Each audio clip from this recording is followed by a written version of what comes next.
Woo! Distinguished adventurers, welcome once again to Community Q&A, where I, Lauren, and this wonderful... And me, Sean.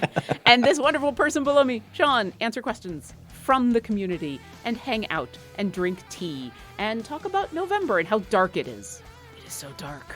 Oh, it is very dark. It is the darkest. This is the darkest timeline is here in the Pacific the darkest Northwest. dungeon. Yeah. It is such a dark dungeon. Hi, chat. How you doing? And how's Hello. everybody? And how are you doing, Sean, now that you're drinking some water? Pretty good. Trying to get a sip in really quick there. Doing great, though. I'm excited. We have a lot of cool things coming up in the next couple of weeks and get all the planning and all the prepping. There is a lot. There's a bunch so of stuff we're planning for that hasn't been announced yet. There is a bunch of stuff that has been announced. There's things that have come out. So we'll do our best to... dance around it all. Yes, to tell you what we can and tease what we can't and go from there. So hi. Also, thank you very much to the wonderful duo Martin and Mars, who are in chat as our moderators/producers for the show. Thank you so much for all of your help. We are grateful for all of you because we can't keep an eye on the chat all of the time. And yeah, so how's been your week? Good. Been very busy. Prepping a bunch of new stuff that can't talk about yet. We got some secret stuff coming up, and I'm excited for Critical Role today, as always. Oh yeah. So that's on tonight. That's Nacho Thursday. So it's what we have every time. I do know that. Critical, yeah. It's our Thursday gift to ourselves is nachos. So. I mean, that's pretty good. If I wasn't avoiding cheese, I would totally be in on those nachos. Yeah. I mean, I will sometimes just give in to nachos without cheese, which I know is sometimes considered heresy. But hey. Is that, at that point, is it a nacho? You know what? I'm going to say yes. Why not? Why not? Because then you put, like, not only do you get, like, really good meat, but you put, like, jalapenos, and it kind of turns more into a thick salsa. But oh, yeah, okay. You know what? Why not nachos? Yeah. Why not nachos? Yeah. I forgot to say. Well, first off, yay! I completed Hither in the Feywild. I should probably let's just say continue. Why not? Because new Feywild stuff came out because new Wild Beyond the Witchlight adventures just dropped. Specifically yesterday they just dropped, and so I've been trying to get through them. A couple of new variants and adventures and all sorts of fun stuff. There's the new Puff the Myconid Strap familiar. Oh, it's so cute. Yeah. Yep. Oh, there's a Garwar raid. Yar. Hey Garwar, and hey Raiders, welcome to Community Q&A, where we're answering your questions and chatting and talking about nachos. If you do Raiders of the Lost Garwar, right? Raiders of the Lost Garwar. I love it. If you do have a question, make sure you put question in big bold letters in the chat before your question, so the mods can very easily grab it and send it to our backstage chat, where we will try to answer as much as possible. While we are waiting for some of those questions to come on in, and while this raid is going on, Sean, how's my formation look? For formation looks, rate my formation. I've crafted a Heroes of the Plains formation. Of course, because I had to. Because the Feywild formation actually works out really well, because I sometimes have a problem using both Penelope and Alindra and Averin, because all three of them need to be next to your DPS, and surrounding your DPS with that many people can get a little difficult sometimes. But I think it works out pretty well here. What do you think? It's a hard one, yeah. I'm trying to get a good view of it here. Just give me just 1 second. We got Briv Havilar up front, Penelope, Birdsong, Averin. So I guess, and this question is Birdsong your main DPS here? Birdsong is my main DPS. Okay. I've been using Birdsong in my when I run a Heroes of the Plains formation. I've been using Birdsong because, I mean, first off, if I'm using all the Heroes of the Plains, there are only so many other slots that are available. And my Birdsong is pretty nicely geared. Yeah. I even gave her one of the Legendaries. And I think she works really well, especially because she's so fast. Yeah. So that's super helpful. My big concern is honestly, it's Human in this formation. Because you don't have a lot of the same race. That's true. It's the buff that Human's providing is probably very, very little. I would honestly probably swap Human to Beetle and Grim if you have them.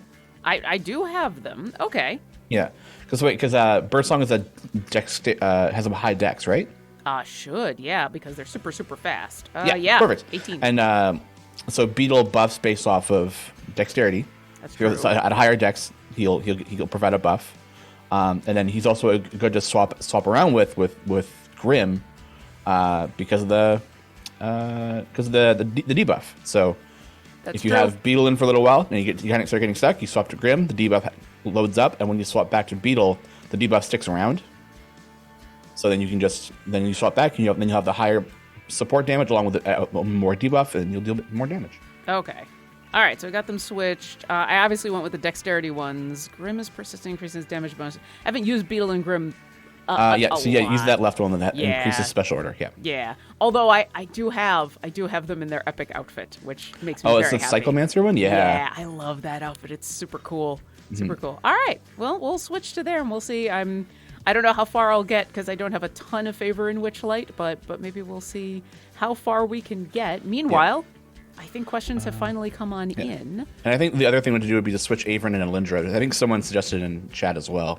Because you want Averin around as many people as possible. That's true. And you want Alindra around only a few. Yeah. Yeah, there you go. All right. That should get you smooth and going. I mean, I was smooth and going before, but now I'll be even smoother and even more going. And we'll see what happens. But yeah, that looks good to me. All right. And now, look at all those questions.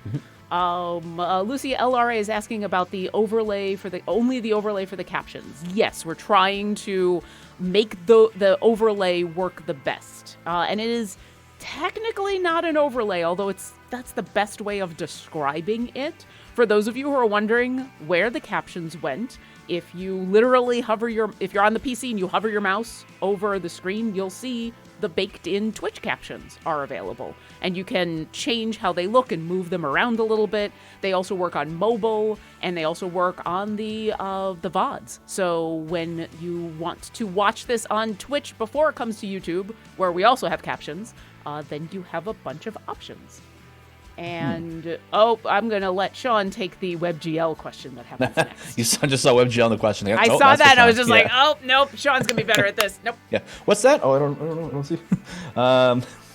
For those of us who transfer from WebGL to Steam, will there be a way for us to earn locked Steam achievements? Asks Kron 999. There should be. So what should happen is that it should automatically recognize, like once you complete another adventure, it should go, oh, you've already marked these ones as complete, and then just go like bing, bing, bing, bing, bing, and unlock them all for you that you would have completed. There is obviously a bug with that, which is why it's not happening, which we are aware of and are looking into. So it is on the list, but because it's just what achievements that are kind of outside the game that don't really have a lot of effect on anything besides just a number, it's kind of low on the kind of the to fix list. But we are aware and we'll have it fixed at some point. So. And I'll skip ahead to a related question from Doorbell Streams, who says, question, how happy will you and everybody else on the team be when the WebGL migration is complete?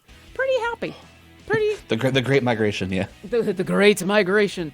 I think not only will we be happy, I think the players will be happy. This migration, it kind of sucks that it had to happen, but I think overall people who move to a different platform will be happier. So Very yes, much so. Yeah. It will be better once it's done. I understand that getting there is half the battle, G.I. Joe, but once we're there, it'll be better for everybody. So yes, we're looking forward to that moment and where everybody's happy. Yeah, and not having to do a whole separate code base for the same game. And having to do all the migration and all that stuff for it is, it's going to free up so much time for us to spend a lot more time. Because something you've noticed over the past couple of patches, we've been putting in a lot of fixes. So hopefully we can keep up that trend will stay going, and we'll keep putting out fixes and get the game to a much better spot. And if you're curious about some of those fixes, if you are not sure, if you come over here, you can check out a changelog. And it'll pull up for your platform the changelog that has gone live. And so you'll actually see just a couple of days ago a nice chunk of balance changes and bug fixes and more balance changes and bug fixes and more to come. Yeah, 4.10 had a good chunk of bug fixes in it, so yeah. And that's been slowly rolling out across all platforms, so I think it should be out just about everywhere as of today, except for Switch, because they just got a new update, and that means they have to wait a month. Yeah, those slower console updates. Okay. Platforms. All right, Morden is asking, what changes to Trials of Team matchmaking are coming? I'm having trouble getting next level due to too few people available at the time I can start a run. I don't think we have any... Oh, to start a run. Oh, for like the vial stuff? Yeah, I've heard a couple people asking about this. Yeah.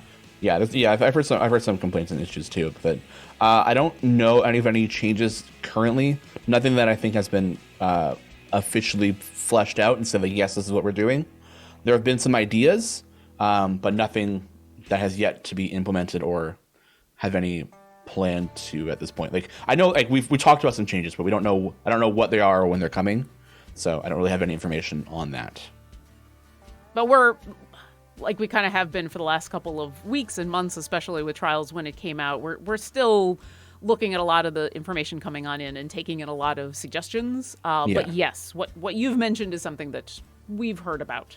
Mm-hmm. And I'll grab this next one for reasons. Dan's J4B is basically asking about a fun thing that might be happening tomorrow. Oh. Yeah.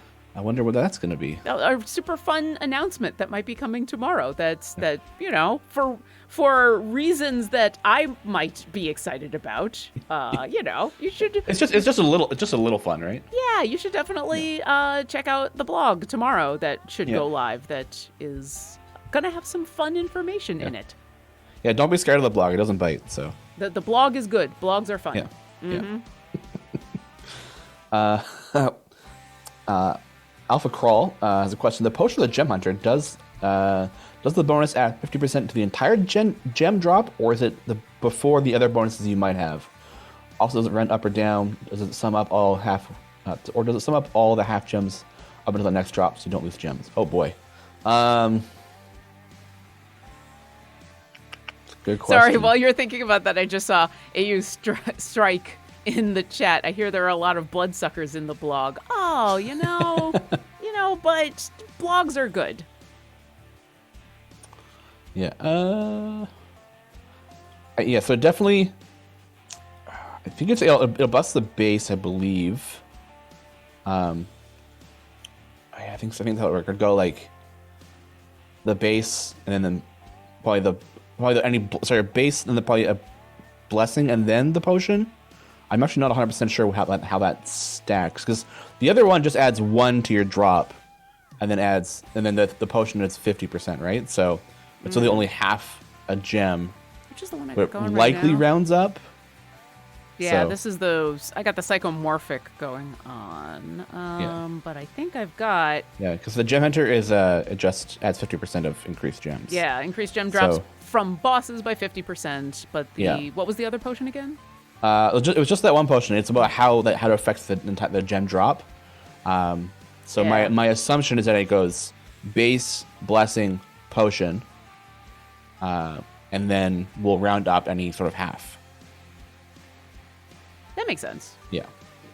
So if anything, we would err in the favor of the player, as we normally try to do. Yeah. Banana Mobster question: what is the best plague upgrade path for Krull? That's a good. I'm a fan of Pain unless there's a reason in where I need money. yeah.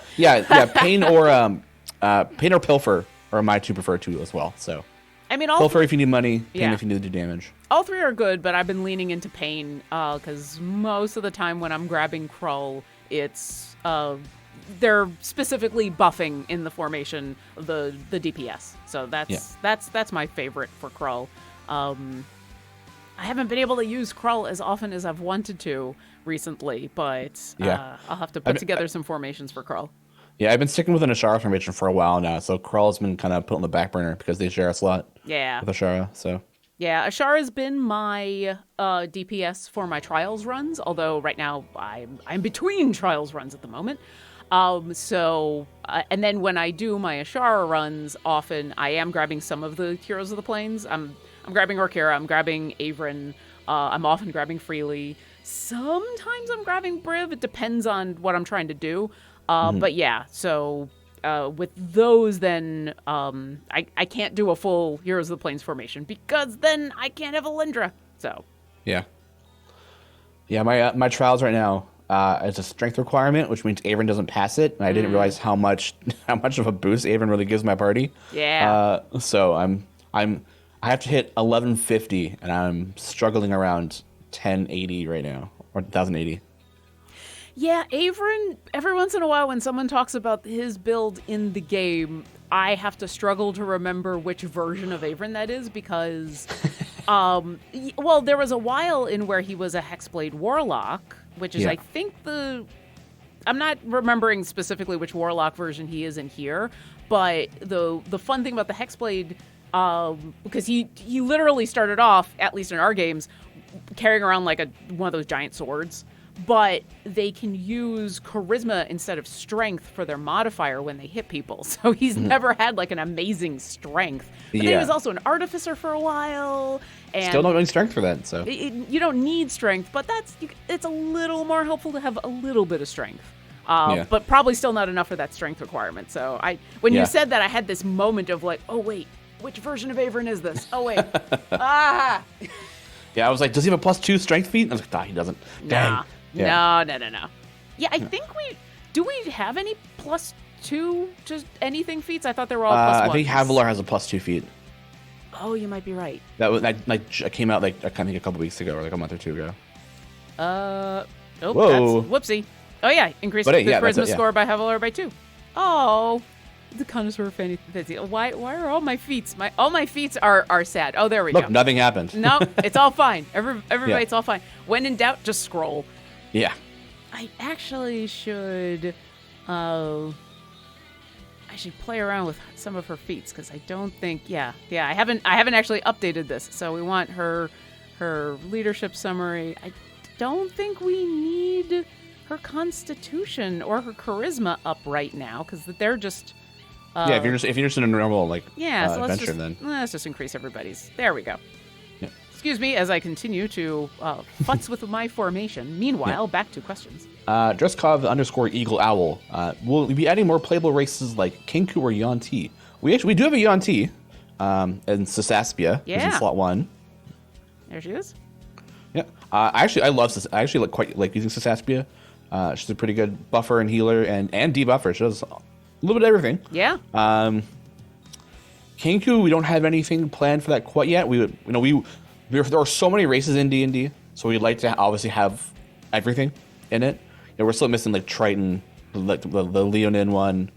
What's the giant, the big elephant headed guys? Oh, Loxodons! Yeah, Loxodons. That's we're missing Loxodons. Yeah. I still want to play my Loxodon rogue. Oh. Yeah. Yeah. There's a bunch we want to add still, so we're getting there. We're getting there. We're working on it. There is more in D&D than we could ever add at one time. Yeah. Dan SSJ4B has a question. Says Penelope got a lot of buffs and Shaka got one. Why no Minsk upgrades when he's easily the weakest of the bunch? I already use Penelope a ton. I never use Minsk unless I have to. The biggest reason there is Minsk is balanced around being an evergreen champion, like a core champion, rather than being based around any sort of event champion strength. So the core ones are in special spots. They have to kind of be where they're at, and then event champions are the ones that usually get adjusted and stuff. So. And this was a good time because yay, Penelope and Idle Champions presents. Woo. Level 20, her little like cloak with all the flowers still on it. It's so cute. Yeah, her the shrub upgraded cloak. version. Yeah. I love that shrub cloak so much. It's adorable and it's functional and she does so much fun things with it. That's more in the D&D game than in our game. In Idle Champions, it's just basically adorable. But in the D&D game, it actually it helps with her stealth. It does a bunch of things. That's cool. Yeah. Matt Ender has a question. Says, Trials of Mount Tiamat. and the drift problem. Every time I hear the drift problem, I just think of like Tokyo Initial Drift? D. Yeah, like Initial D is where my head goes to first. Yeah. When can this be fixed? Are you going to do the simplest, a little less than 7 days, or one of the more complex options? I don't know when it's going to be fixed. I think we're going to go with the simple one. Anything more complex just seems like more room for error. So I would assume that when we do a fix, it'll be the little less than 7 days. Andrea Raven says, what does the updated the minimum amount of time needed to complete an area in offline progress from 60 seconds to 40 seconds? Does this mean that using a speed pot will make it less than 60 seconds than it is the normal? So that part of the changelog meant that that usually you'd only need if you beat an area, you have to wait at least 60 seconds to move on to the next one for offline progress. We've now adjusted that to being 40 seconds. So because even in offline progress, the areas can be beat pretty quickly, but it'll wait to make sure that it's you have actually beaten it, and it'll count to 60 and then move on to the next area and go like 1 a minute. But now it'll be one area every 40 seconds if you can beat it within that 40-second time limit. You can go over the 40 seconds, which is totally fine. But if the game recognizes it's taking too long, it will just it'll just end the simulation there, and you'll be on. When you come back, you'll be on that area. So. And I'll actually grab the next one. We can go back and forth here for a little bit. Ghost Wheel 10 says, question. I just got started with Idle Champions a couple weeks ago. Hey, welcome. Woo, I well see done. everyone's level for gold damage at E notations. I'm currently hitting the wall at level 150. Is there a guide or walkthrough on how to achieve those levels? There are quite a few. First off, Garwar probably has a guide for that. Go look for Garwar's guides. In general, come to our YouTube and our Discord and also the subreddit for Idle Champions. There's a bunch of different guides depending on not just getting past your wall and progressing further, but doing other things that you might be interested in doing, completing some of the more hard variants, unlocking other champions, that kind of thing. But for simply helping to increase your ability to get further in the game, definitely take a look at those guides. The biggest thing that I would just in general recommend, without knowing anything about your game or any of the specifics, is don't sit at your wall and don't be afraid to restart often. So it can be tempting when you get to your wall to play with a formation, try other things, add in potions, do stuff like that to try to push. Just go ahead and reset and do another run, because the game is going to reward you every time you reset. Even if you're trying to do a variant and you haven't gotten far enough to complete it, you're going to earn favor, you're going to earn gems, you're going to earn all of the stuff you need to level everything up so you can get that little bit further. So don't be cautious when you get to your wall. Go ahead and just reset immediately and just keep trying. And then the other suggestion I have is come to the Discord, because depending on what champions you have unlocked and what specific areas you are working on, you can get a lot of specific help from the Discord. There's channels that are dedicated to new players, to formations, to all sorts of stuff. And you can come in and say, hey, here are the champions I got. Here's what I'm working on. Here's the formation I'm currently using. Anyone got any suggestions? And you can get some really good specific help. And that is discord.gg/idle champions, which I've also put into the chat. And I'm going to say right at this moment how proud I am of the fact that I was able to type Discord into the chat and also talk about the Discord, because usually I can't type and talk at the same time. That's tough. That's tough, yeah. I can do one word now, which is !Discord. That's good. My only little amendment would just say that if you hit your wall, you spend like 10 minutes there. Try a couple of things, but probably not waste potions. Try like level things up, move things around, try different champions. If it doesn't work, then just reset and move on again. Because the goal is to always get to your wall and kind of see if you can get past it. If you can't, then great, reset, start again, rinse, repeat. Make sure you're spending your gems on chests or familiars. There's also a guide for that. There are so many Garwar's guides. There are so many. Here, let me put our YouTube in the chat as well. Also, there's also the GVA, right? Oh, that's the gem guide, yeah. Yeah. Oh, it's not there anymore. That code did that one change? That one might have changed. There we go. There we go. Thank you, Martin and Mars. Thank you. Also, I knew Eminem would have it. Also, I'm going to say for S. Blackheart, who says, Lauren has leveled up to walking and chewing gum at the same time achievement. Yes. Yes, I have. My dexterity has gone up by 1. Yeah. All right. Malphazine is asking, will Founders Pack 3 ever be available again on Steam? Or will the Hedgehog family be available through another way? The Founders Pack 3 will not ever be available again. It has been retired, as it does every year with every Founders Pack. The Hedgehog family will be available in wild offers at some point. Alfalker asks for Lauren, any update about the D&D 4E campaign you talked earlier about running? I would watch that, even if it's just you and B-Dave talking about the differences in rules for a few hours. I mean, there's a lot of differences. No updates, mostly because every time I've talked with people about playing D&D, we end up playing 5e. Just because there's so much going on, and not just like the standard stuff that D&D put out, but like all of the other supplemental content that's come out in a bunch of places. I still would love to do a 4E game for a bunch of people and kind of show off the best parts of that for especially new players, but I think Sean wants to do that. B-Dave is super duper busy, and I know he and I have talked about getting together to do that, mostly for like a charity game or something. But at this point, there's a lot of charity going on, and most of that is also 4th edition or 5th edition. So no updates on that yet. But I still have it in the back of my mind, and maybe one day, maybe one day when I'm not still reading through Fizzbands and getting ready for a whole bunch of other charity games. I mean, I've got 2 different charity games this weekend that are both for like giant marathons, and there's a whole bunch of other stuff going on. So it's a 5th edition of Palooza. 5th edition of Palooza. Yeah. I like it. But yes, it is not forgotten. It's just shelved for the moment. Yeah, maybe New Year. Maybe sometime in the New Year then. Maybe, yeah. As I said, because I think the way it would work would have to be.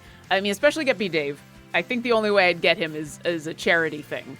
And there's a lot of charity stuff that's happening in the next 2 months or so. This is kind of tis the season. Yeah. And so I'm at this point focused on just supporting other charity streams going on, whether it's playing in them or showing up in chat and that kind of thing. And I don't know if the appetite for a 4th edition charity stream is there when there's already like this amazing group of 5th edition stuff and other games, like, you know, across the TTRPG spectrum. The other thing that's a little more difficult with running a 4th edition game is you really need a battle map. You really need a battle map. And I am 100% a Theater of the Mind DM whenever I can. So coming up with a way to make the 4th edition stuff work with a battle map is like an extra thing, but I still want to do it. I like the idea of like just getting together with B-Dave and talking through, or a bunch of people and just talking through some of the differences, but also it would have to be in the positive way. It would have to be in the, here's things that 4th edition did well that we could bring into 5th edition, and here's the stuff that we can just leave in the past. So I like that idea. Yeah. Oh, yes, I'm just going to call this out because it's on our overlay. Mess Duval says, I can't wait for the Displacer kitty. Yay! Oh, it's so cute. It's oh my so god. Cute. Yes. It's coming up soon. Soon. Let me. Excuse me. Clear my throat. Yeah. Orkira, you here? Sorry. Yeah. That the weird thing about the Orkira voice, I never have to worry about clearing my throat. Yeah. Because I'm just doing that all the time. Yeah. Frog in the Throat hex casted. Yes, thank you, S. Blackheart. I'm blanking on the date that I think it's November. I'm gonna look up the date that the Extra Life, the Displacer Beast kitty is available. You'd get the next question. 18th, isn't it? I'm gonna double check that now. We've announced it, so I feel comfortable grabbing it. But right. you go on. Yeah. Next question from an awesome username, Pug Sandwich. Oh. Little pug and 2 pieces of bread. If you have a bunch of mobs on screen with Krull debuffs on, and someone like Zorbu hits one, killing them all, do those kills count for Zorbu or for Krull? I think they're attributed to click damage. They would attribute to nobody. So Zorbu hits somebody, that triggers Traitor, which then triggers Traitor, which then triggers Traitor, and which then kills everybody. The ones that were killed by Traitor, I believe, are attributed to either Krull or click damage. Fun fact, if you are on Steam, or if you're on any of the Unity platforms, if you hold Control and then hit LLL 3 times really fast, you open up a kill log. And you'll be able to see what is killing it. You'll be Zorbu killed, blah, blah, blah. Krull killed, blah, blah, blah. So you try to keep watch of that, and it should work. So. I'm sorry, that sounded like one of those, just go into the bathroom and say the boogeyman's name 3 times, and then you'll be able to pull up a kill log. Like, that sounded like something we needed to talk about during Spooky Month. Also, I have confirmed, November 17th is the release of Star the Displacer Beast. That's the Displacer Beast kitty. So if you are looking forward to getting a new familiar for charity that is adorable, Star, I'm excited. Yep. But how do you turn off the kill log? There's like a little close button at the very bottom, so you can hit close at the bottom. So wait, you said any Unity platform? So I'm on Steam. So what was that again? So if you hold Control and then hit LLL. Hey, there you go. There we go. The giant spider killed by bailout. So you can kind of watch this and see, and then when you're done with it, in the bottom right hand corner, there's a little hide button. You can go, I'm done with this, and then. I'm kind of fascinated by this. I've learned something new today too. I've never actually seen this. Oh yeah. This is the moment when people talk about Orkira actually being DPS. She's not. It's just every once in a while she destroys the universe with fire, and then all of a sudden it's like Orkira is just taking over. But like you'll notice once she's no longer raining fire and death down on the entire battlefield, she goes back to being a buffer. So yeah, there we go. Now we got Birdsong and yeah. Okay, and then I can see you're on a low enough area that like everyone in your party is pretty much killing somebody, right? So. Yeah, although we should start getting to the point in where Birdsong is going to be doing most of the kills if I've set up this as a correct formation, because like I said, I don't have a ton of favor in the Wild Beyond the Witchlight, so I suspect I will get closer to my wall here than normally. Like my wall right now is around like 800 or so. So we'll see. And then I can kind of see because where this hide button is. Yeah, it's a little bit of an odder spot then. So yeah, there's a hide button. So and you hit hide and it goes away. Then boom. Yeah. Sorry, I'm still just distracted. Still watching? Yeah. Yeah, I don't know why this is mesmerizing, but we'll go back to normal stuff. There we go. All right, Nazgul 666. How difficult are trials for Teamet for kind of beginners? Like I've done about 10 missions in Avernus. I guess I could get there, but I prioritize patron favor since for a while now instead. I mean, the first one is meant to be like super easy. So as long as you're doing and completing your first bit, and you'll be fine. By the time you've finished Avernus, you'll be able to probably do the first 2 to 3 trials of Teamet, and then maybe after that it might get a little bit more difficult, but should be pretty easy for the first couple ones. Also, like the one I'm on right now has the first one is reach area 1150. So. Yeah, now we're in the harder stuff. Now you're getting to the tough stuff, yeah. Also, like, Star Chaser 43, when Orkira destroys the entire universe, would that be maximum bud spiking? Yes. Yes. Yeah, like Doorbell Stream says, if you can unlock trials, you can do trials. Yeah. At least the first couple ones. Then it starts like picking up, so. And don't feel bad if you end up doing a bunch of the lower level ones for a while. Like, you don't have to continue to go to the higher level ones every single time, because you're still going to earn stuff. And so if you're having problems competing at those higher levels, finishing objectives and things, go ahead and do the beginner ones and just do a bunch of those. The same way at the beginning of the game, you can't get that far in an adventure and you have to restart and go again and again and again sometimes in order to get to the harder stuff. It's the same thing here.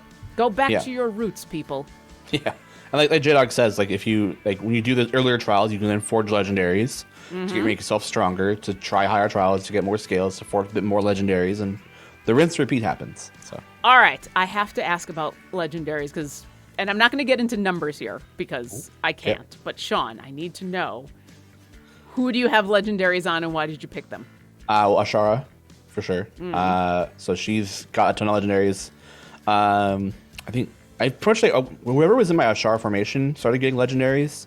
So I think Baloth has a bunch, Ashara has a bunch. I don't think I've done Briv yet. I think I've got a couple on Averin. Yeah, I think those have been my first couple ones. I was like, okay, well, these are the champions I use all the time, so I'm gonna make sure that they get legendaries first. Yeah. So I've been doing something similar. I certainly have spread them out a little bit more, and hey, there might be a reason where Orkira has more. Yeah, This was my first.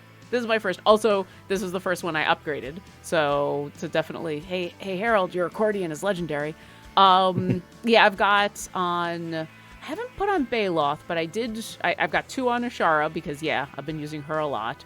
I know I've got 1 on Birdsong because, like I said, I've been using her in a lot of my Heroes of the Plains formations. Yeah. I probably should put 1 on Baloth. I am using him in my trials, but it is hard to pick, and it definitely it does make me want to be like, but I like this champion. I want them to have pretty gear.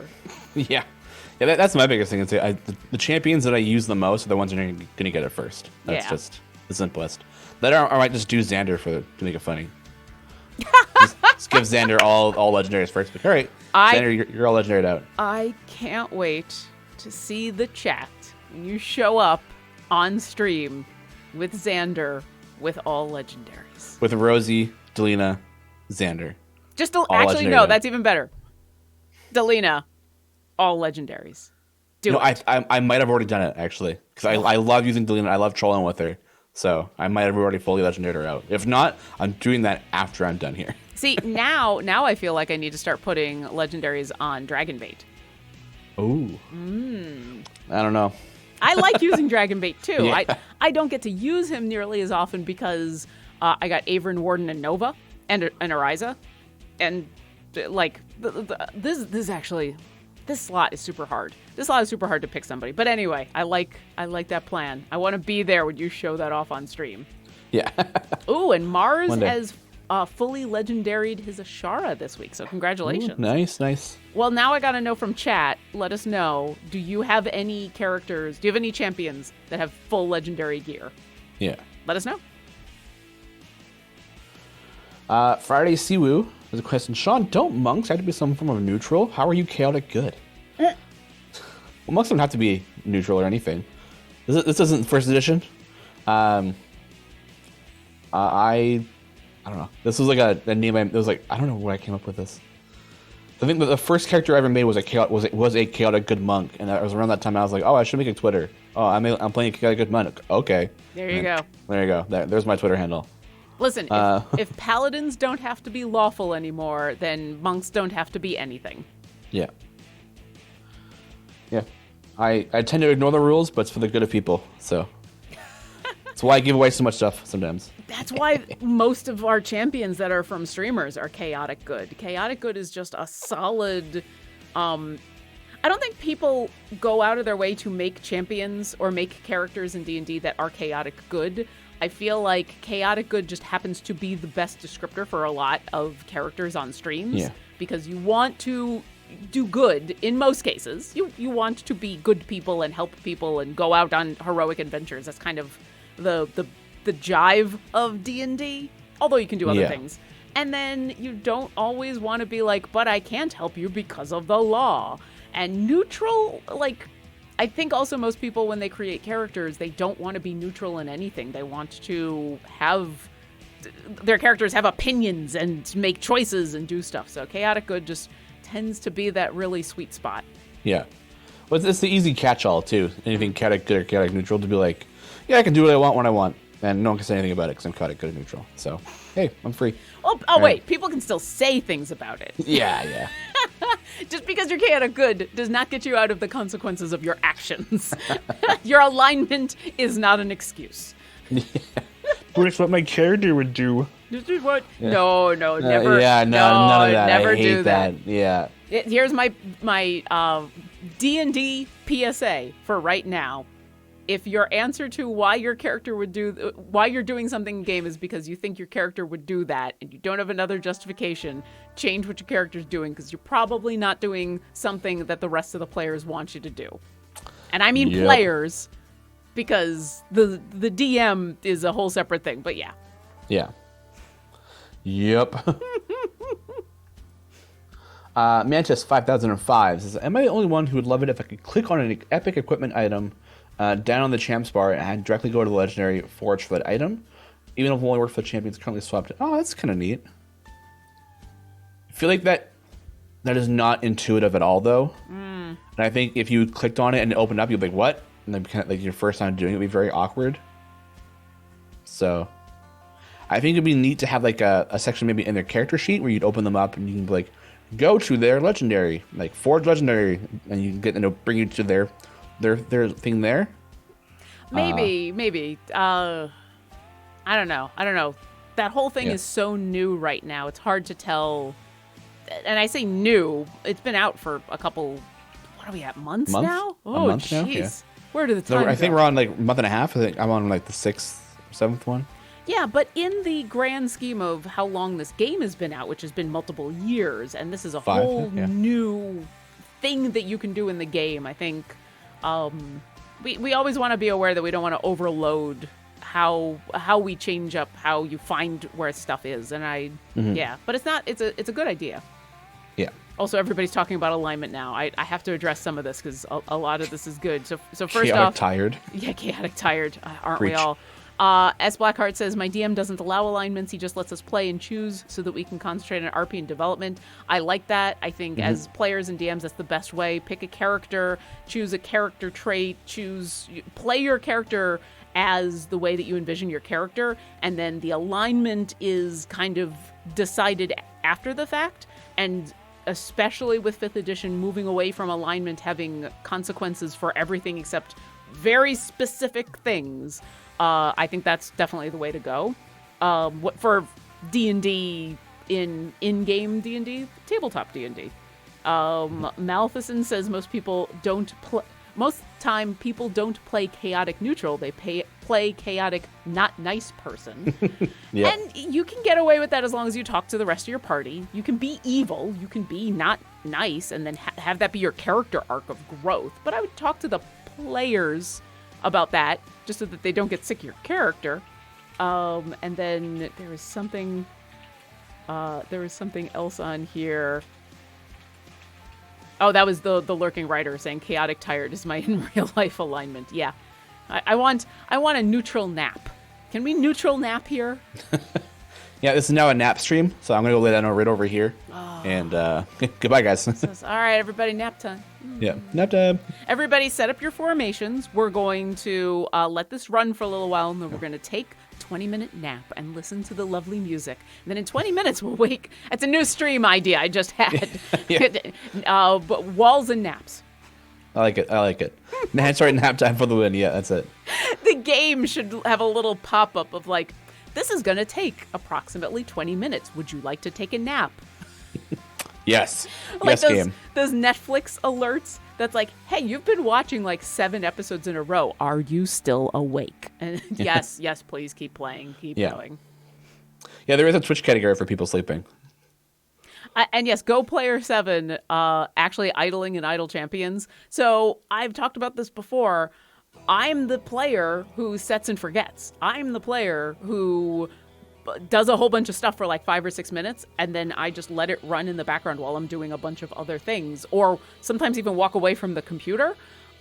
So yeah, I do a lot of that. I do a ton of letting it play and run and not actively playing. So it takes me sometimes a little longer to get through things, but it's good for the way that I like to play. And I like that this game offers a myriad of options to help with people like me who don't necessarily have a ton of time to play, but little bits here and there. And then also other people who want to be super active and actively play and work on something. They can also have fun. And then I just come back when work here as destroying the universe. A lot of people play this game at work, surprisingly. I mean, technically I'm playing this game at work right now. Yeah.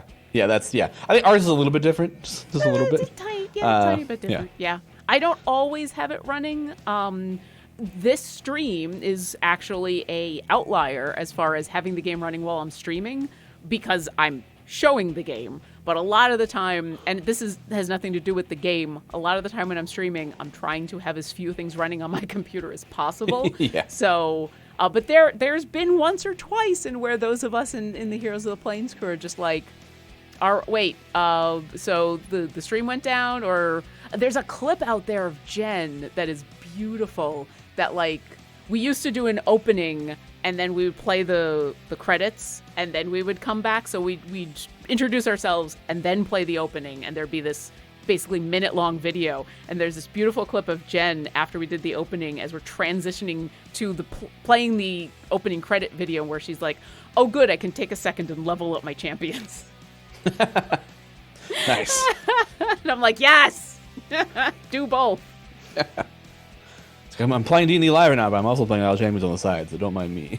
Oh, and our mods have made a list of chat responses for Legendaries. So we had asked a little earlier in the show about if you've fully legendaried out one of your champions.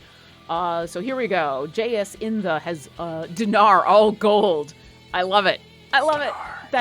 I love it. Alfalker says, got Zorbu to full legendary. Murder Gnome. Doorbell Stream says, I have full legendary on Ashara I'll have full legendary on Ashara in 2 weeks. Nice. Close. Nice. Lucy LRA says, my Prudence is full legendary. Oh, yes. Excellent choice. Yes, go for the total murder tiefling legendary. I love it. Alan W. Gray says, yes, Krull has full legendary. Krull's also a really good choice. I love the variety that we're getting here, and they're all good choices. Yep. Nixus, Ashara full legendary here too. Ashara does seem to be a popular favorite. Mavunkin says, I have Krull. All right, so now that I've said we have a variety, it's just Ashara Krull. Now we're on the repeat, yeah. JDog2773 says, 7th legendary forged went to Hitch. Hey! Charisma boy, throwing those daggers. I love it. Arin says Baloth for their legendaries. That totally makes sense. I mean, he likes the shinies. Consig says, not yet, but likely Lazapaz. I always get this name wrong. Lazaps. I want to go Lazapaz, but I'm trying to be better. Lazaps. Lazaps is so good.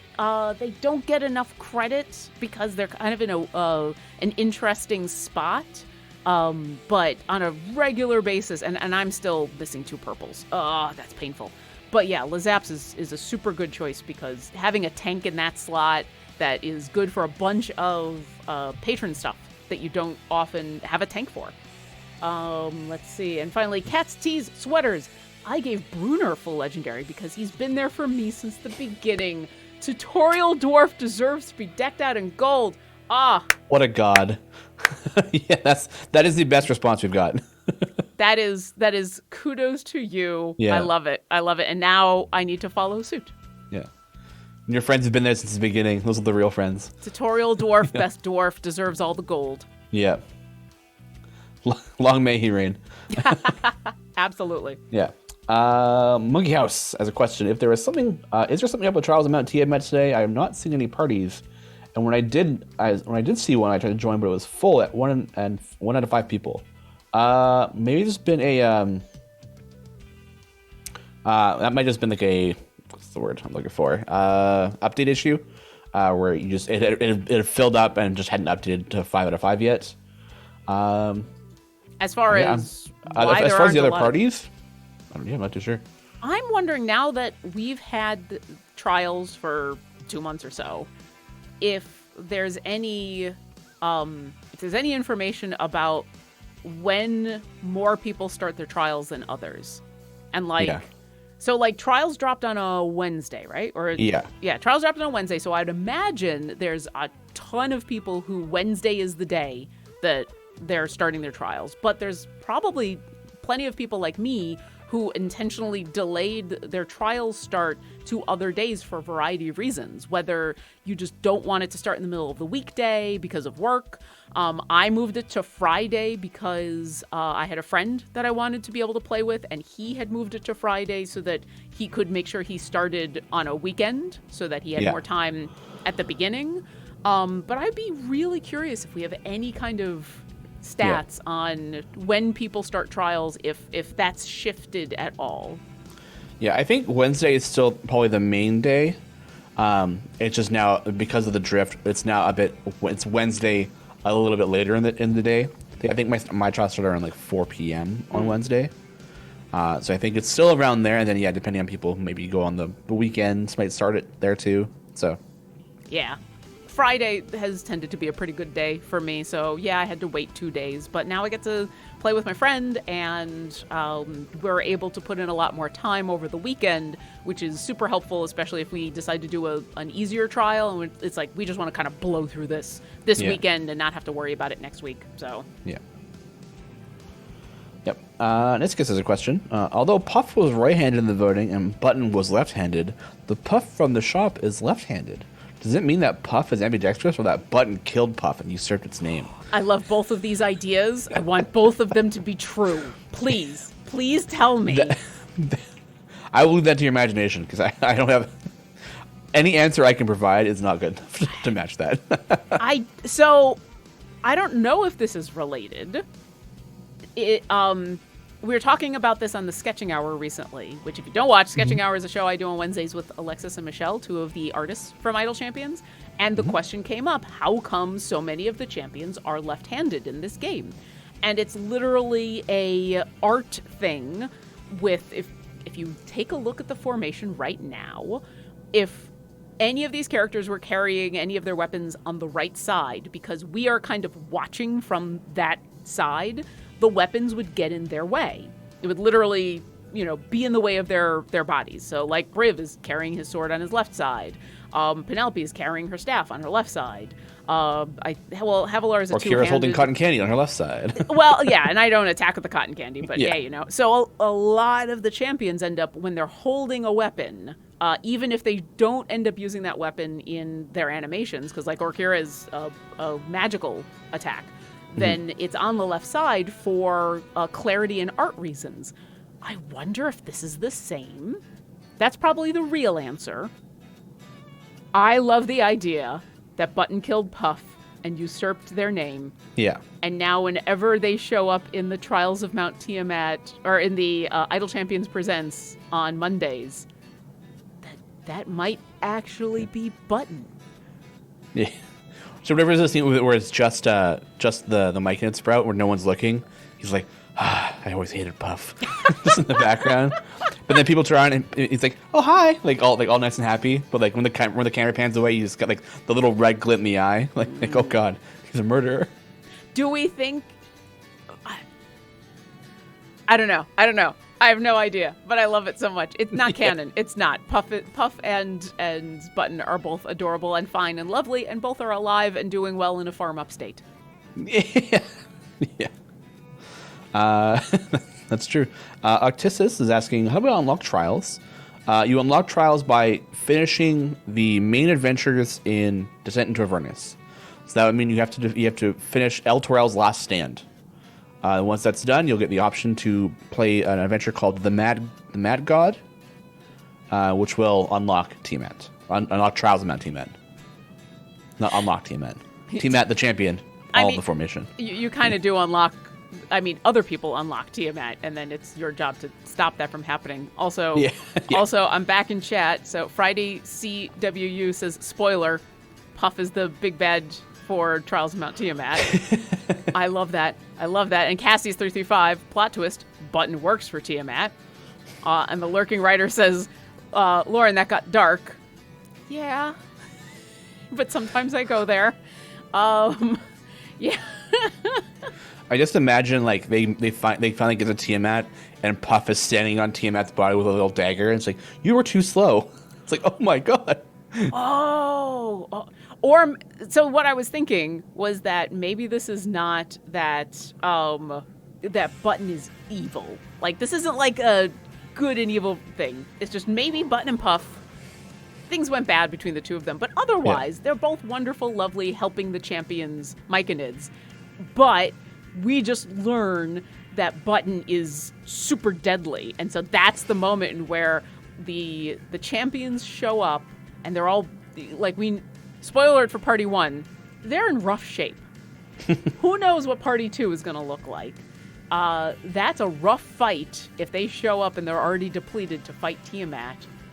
But then Button, as Puff, appears in epic form with a knife and ready to help.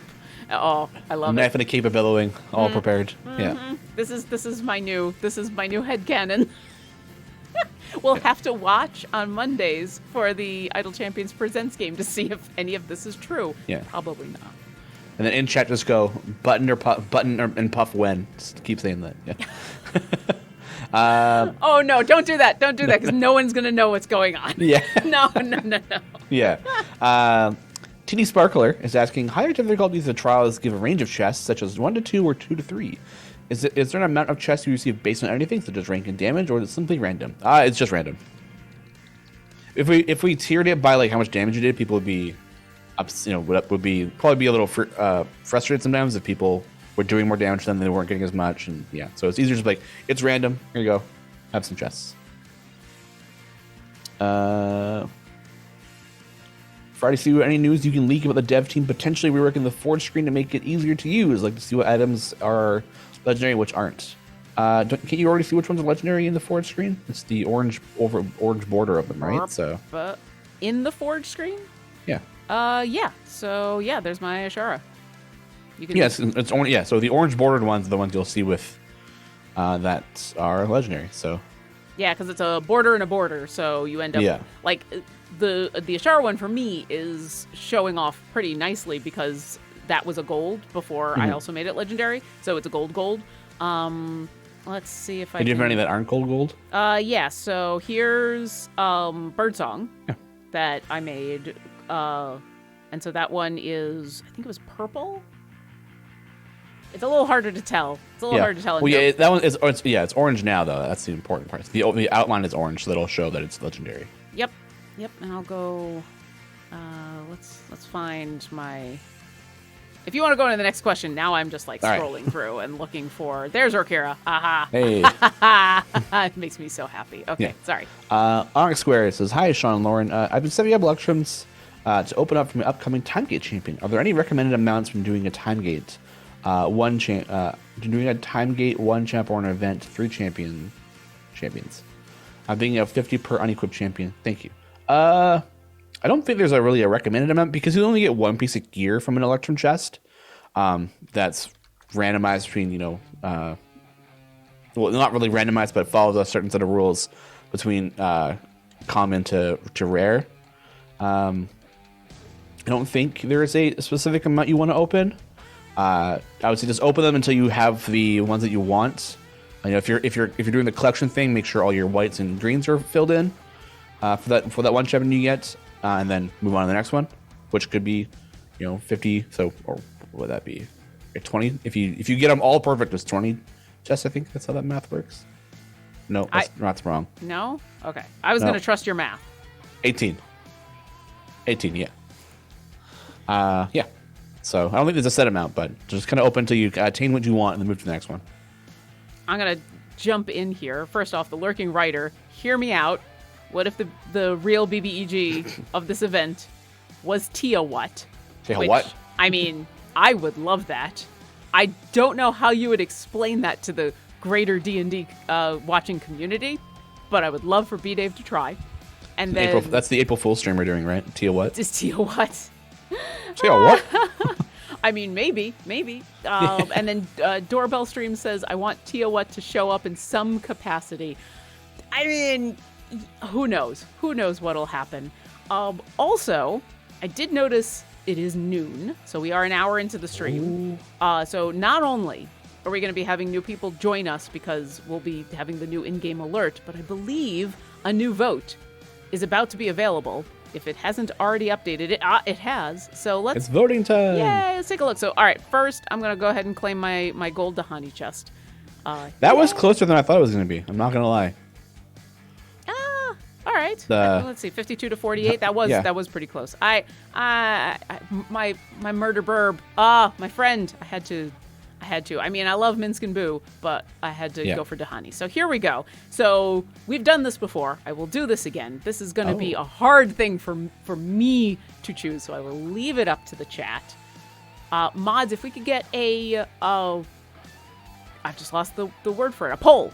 If we could get a poll going in chat about who I should vote for, which champion finds a new shiny item in the next episode.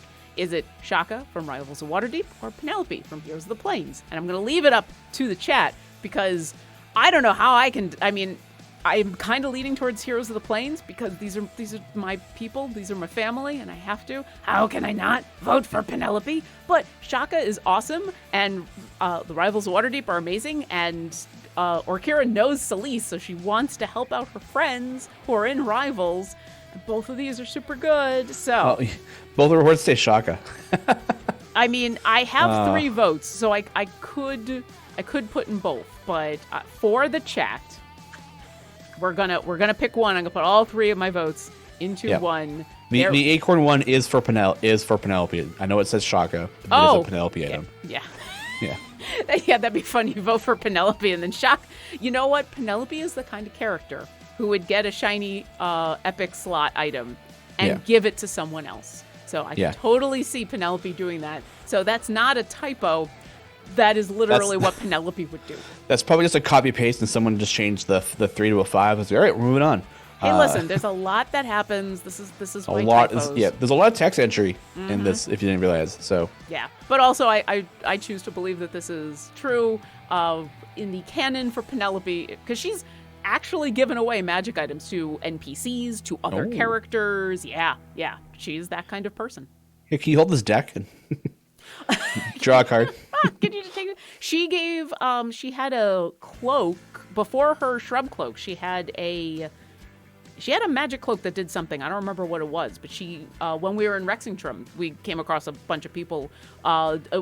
Literally, it was a couple who were trying to get back to their kids. She gave them her cloak because it was one of the items that helps hide you. That helps your stealth rolls and everything. Yeah. So yeah, she has given pretty powerful stuff just to people who need it because she's that kind of character. Orkira gave the holy symbol of Ravenkind to a bunch of Kuatoa that came by because they needed some help with figuring out a god they really wanted to actually pray to. So yeah, we've given our shinies, and Shaka has certainly been very generous and helpful with his stuff as well. So like, this is a hard choice. Yeah, Balkan actually has a question that's going to jump to right away. It says, I have not unlocked Penelope yet. What happens if her shiny is the winning item? You'll get the shiny, and it'll sit there, and it'll wait for you. And then once you unlock Penelope, it'll be, bing, it'll be right there. Yep. If you ever get gear or loot or anything for any of the champions that you have not yet unlocked, the game saves it for you. You don't lose it. It just it sits in a tiny vault somewhere in the game, and then when you unlock that champion, you get all of that fun stuff on that champion. Exactly. We still have a few minutes, or it looks like a minute left on the voting. Oh, a lot of people are voting for Penelope. I mean, it is, I do feel like Penelope, considering it's me, I might be accidentally skewing the vote. No, I think you're doing good. I voted for Shaka. That was my vote. So. I mean, I'd be happy with either, but yeah, I mean, it's Penelope. How can I not? Oh, all right. We're going to get the final results are Penelope. Penelope. And a landslide victory. Shaka, you're awesome. 64%. Yeah. Shaka is awesome. We love you. If I get any more votes today from challenges, I will give Shaka a vote or two. But here we go. Yeah. All 3 of my votes. As dictated by chat. This is not me. This is not me. This is not me. Totally unbiased Lauren voting for Penelope. I am. There we go. So go ahead and definitely, if you haven't yet today, go pick up yesterday's chest and go make some votes for today and see what happens. I'm excited. Yep. And then come back on Monday. So Idle Champions presents for those that are who haven't had a chance to watch any of the shows yet, we've had 3 episodes so far. It's on Mondays from 4 to 7 p.m. Pacific on this Twitch channel, and it's just a whole bunch of champions and B. Dave Walters running them through an epic adventure and where they're going after Tiamat. No, they're all level 20, right? They're currently level 17, but they're going to get to, if they survive, they're supposed to level up to something epic. And to be honest, the difference between level 17 and level 20, there's a little bit that, there's 1 or 2 things that happens, and it kind of depends on your class, whether that's a big deal or not. There's usually like one thing, there's like a capstone thing that you'll get, but otherwise the power difference there isn't amazing. Yeah. If you're just like, if you're one single class, it's fine.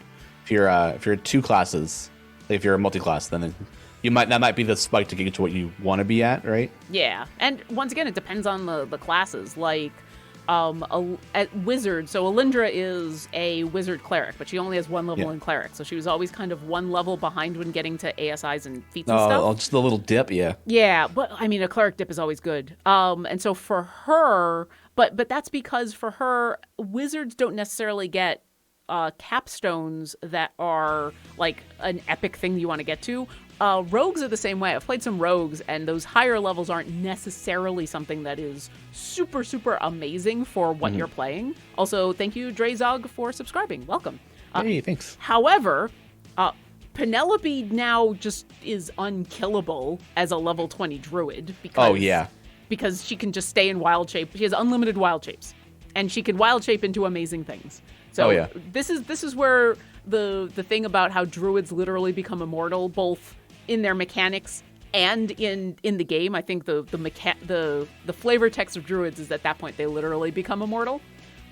Clerics at level 20, when we divine intervention, our god just comes. We don't have to roll. It's amazing. You get a free one. Yeah. You get a super free one, and sometimes you need that for mayonnaise to happen.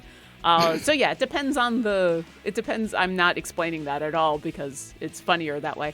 Man, I wish I had a sandwich. Hey, God. Yay. I came this close once. Not as Orkira. Not as Orkira to divine intervention for a sandwich. Not yet as Orkira. I kind of want to. Coffee has a good point that unless the ginger goldfish jump off a cliff. She was not level 20 at that point, though. But yes, agreed. Yep.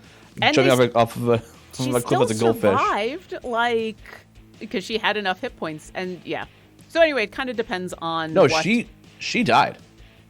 Well, but I mean, she didn't die. I think she died, and then got revived back right away. Yeah, because they had Pike. Because I said, I think Pike had the little there was an alert thing that's everyone's died once except for Keyleth, and Keyleth does the thing, and then the wristband snaps. Oh no. Oh no, this has gone badly. Yeah. So it kind of depends on the class. It kind of depends on your features and everything, and it also depends on the flavor of the character that you're playing. But back to our original point, which was level 17 Idle Champions presents on Monday. So show up on Monday to find out how all of your votes will affect the game. Mm-hmm. And now we will get back to questions from chat. Yeah, she was surprised she did. That's what made the entire bit funny. Mm-hmm. So she was like, "Ha, I'll be fine." No. You take 200 points of damage. What? Falling damage, people forget sometimes how dangerous falling damage is. Yeah. Can I tangent one more time? I will edit. Matt didn't cap it like he should have. Yeah. But. Yeah. That's technically, once you hit terminal velocity, there's only an X amount of damage you can take. It doesn't get more the farther you fall. But was that Xanathar's new rules that it caps? I can't remember. I think that was just base. 20d6 I think was the highest you can take. Okay, because I know Xanathar's there were updated rules that it wasn't updated. It was an alternative to that damage. Anyway, it's a ton of damage. Let me, for all of you DMs out there who are running dragons because dragons are cool. Maybe you got Fizbins and you're like, oh, dragons are amazing. But you're having problems with dragons actually being effective once they don't have their breath weapon. The thing to remember about dragons is that they can fly, and that the flying is not just to get away from the party. Grab someone and bring them with you. Yes. Swoop in, breathe, grab, fly away.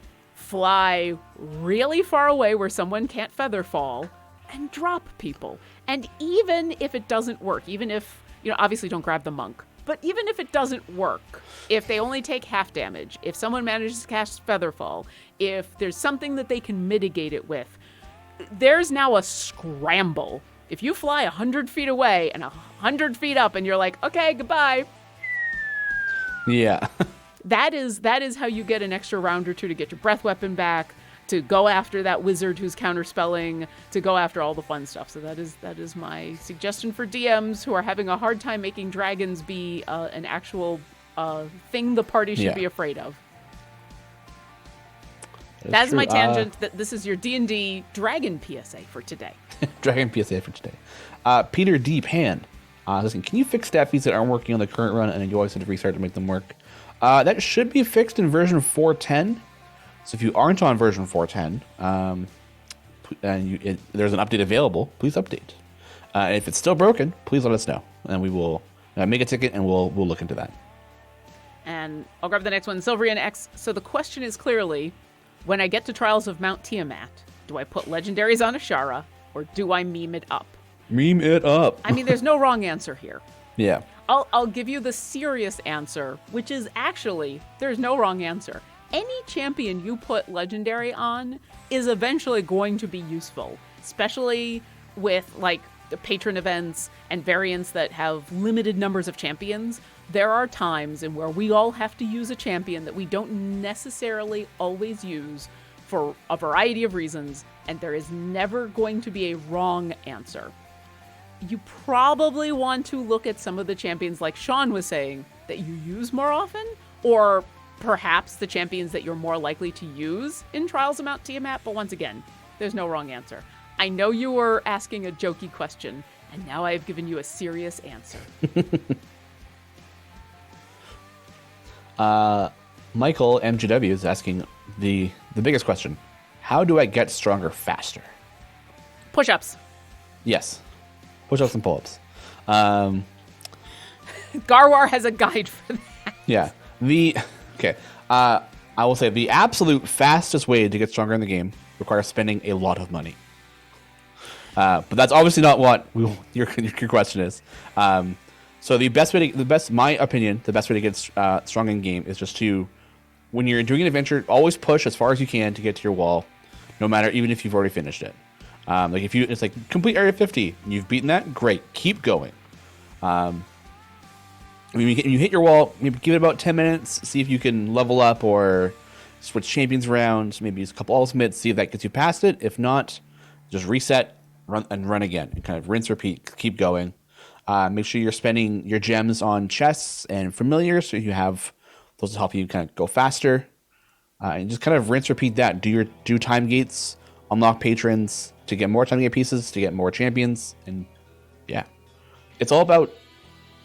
I don't think there's really like a fast way to do it. It's just all about like being consistent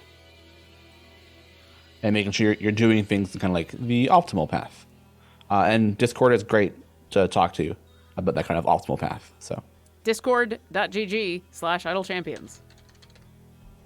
You talked and then typed. I did. Here's the thing. I was doing something else behind the scenes producer wise. And so when I heard you say Discord, I had to jump in and I wasn't as prepared. So yeah, no, that's fair. There you go. J-Dog wants to know if we can get a Lauren Oboe recording in the jukebox.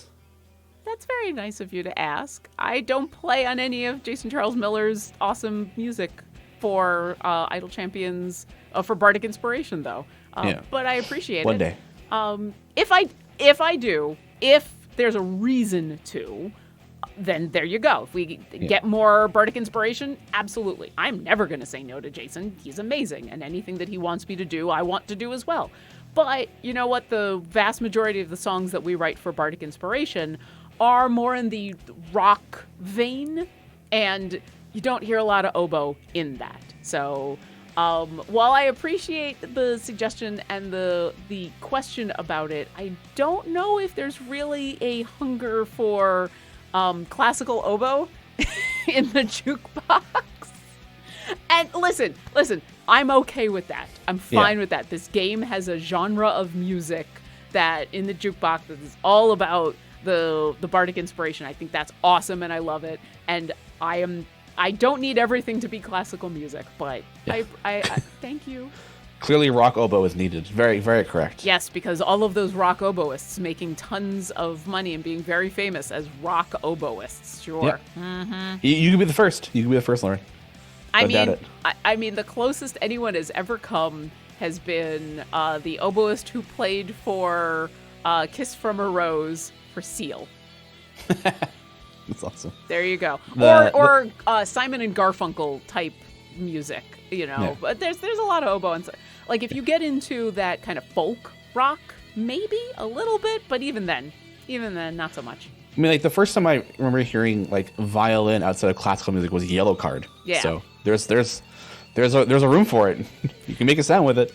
You absolutely can. I'm not saying you can't, but I don't think it's an entire genre. Yeah. Also, yes, SW fanatic David Oboe. Mm-hmm. That's my new name. I'm switching my name. It's no longer Lauren. It's David Oboe. I love it. Sorry, Luke.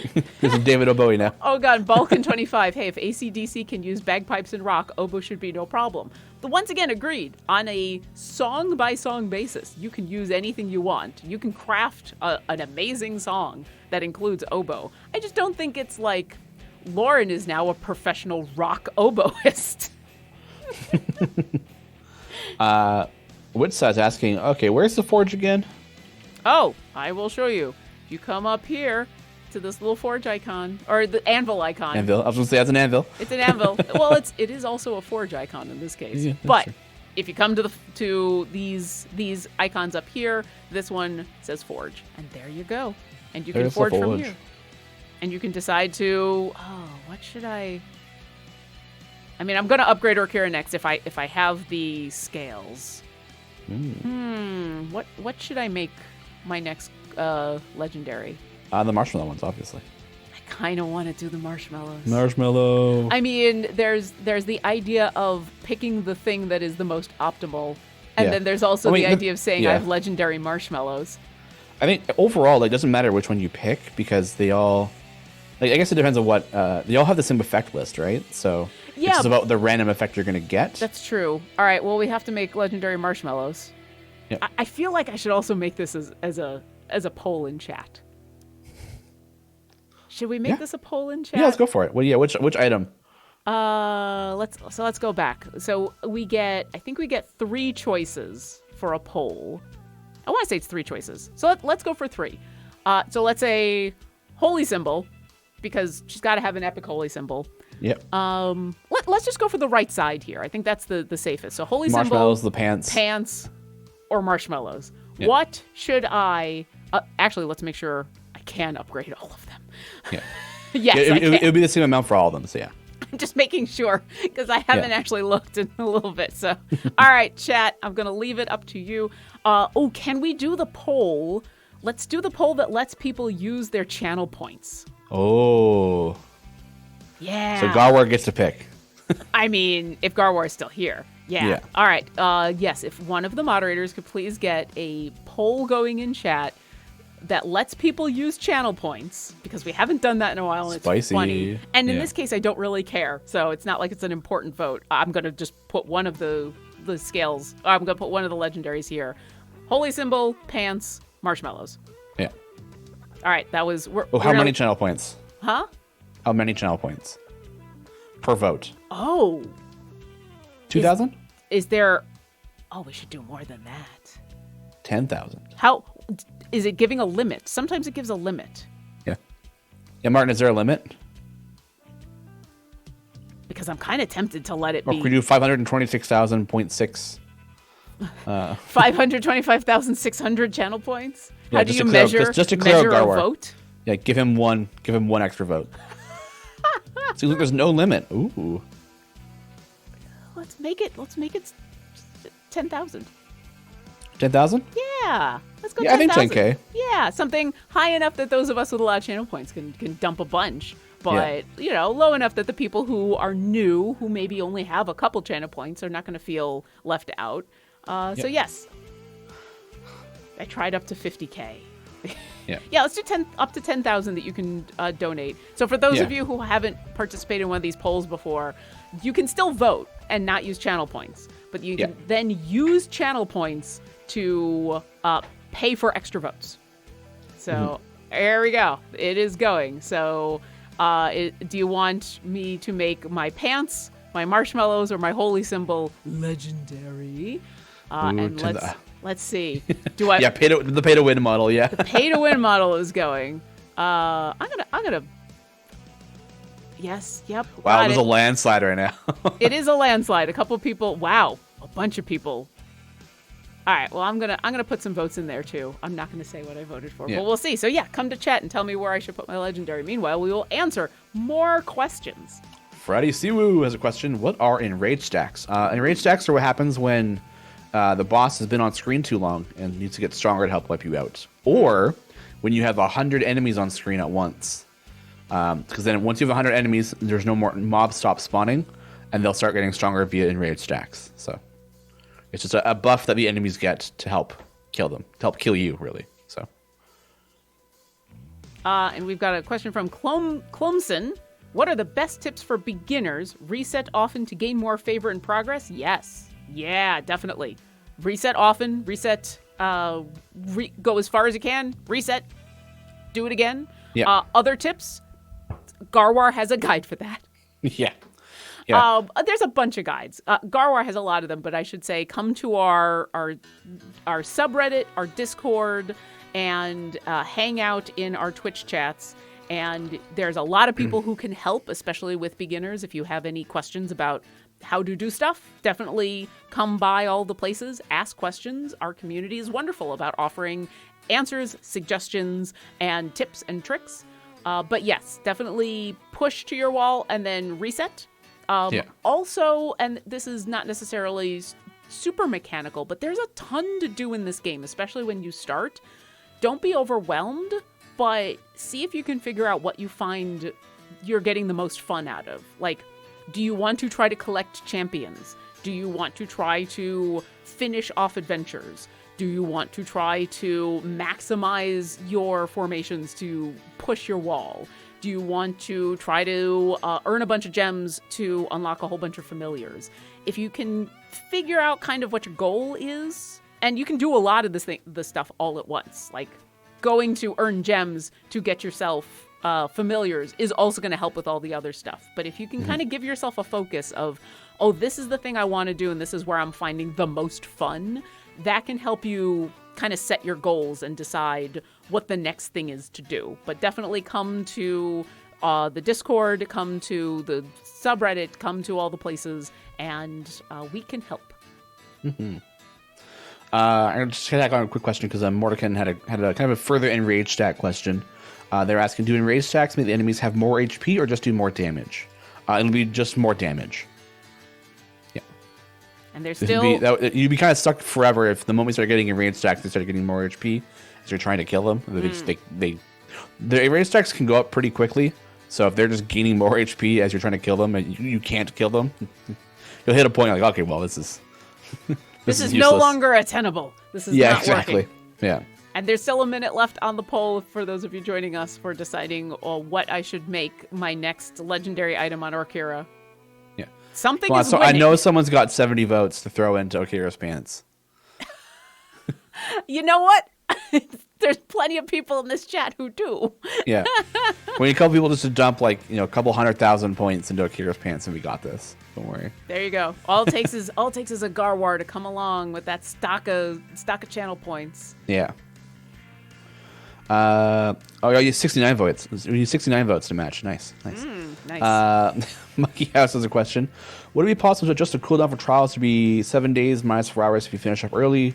The situation is just forces the drift. It's really annoying. It's something we're looking into. We don't have any set time frame or what we're doing for it quite yet, but it is on our to watch list to work on. So, Severin0166 wants to know, why does Tiamat not seem mad in Idle Champions Presents 2?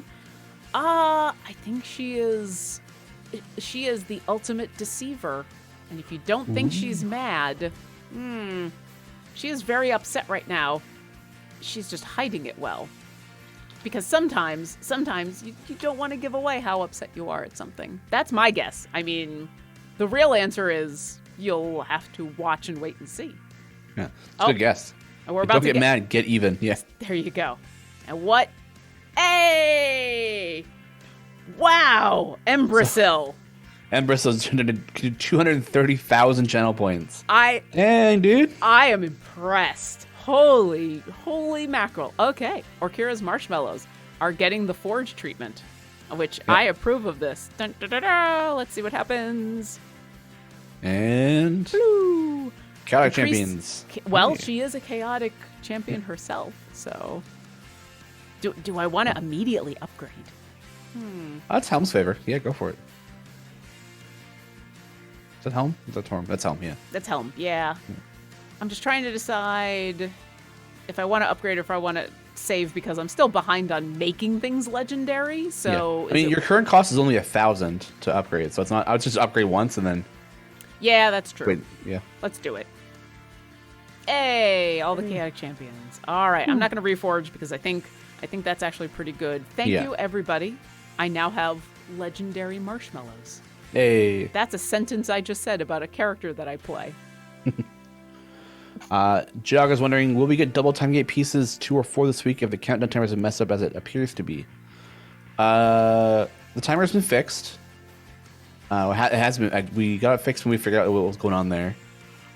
It still would only be 2. So when you hit your next time, your timer next time gate drop, it'll only be 2 pieces. It shouldn't be 4. I'm just coming over here to the time gates. Because what it was doing was instead of doing 1 instance of 2 time gates, it was doing 2 instances of one time gate piece each, and that was doubling the timer for it. So when we figured out that was happening, we got a fix in for it. So Sylvian's asking, what is Penelope's slot 5? Is it alt damage? I think so.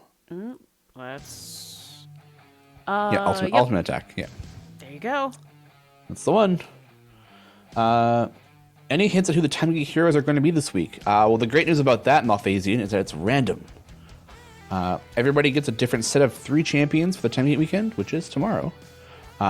So at noon Pacific Standard Time tomorrow, you'll get your 3 options. And you'll usually at that point see a lot of people either in Twitch chat or in the Discord going, "Hey, do I choose A, B, or C? Help! Yeah. Help! There is a channel for that under Timegate, so make sure all that stuff kind of goes into there, and then people will come in and help you out and make suggestions. So. Absolutely.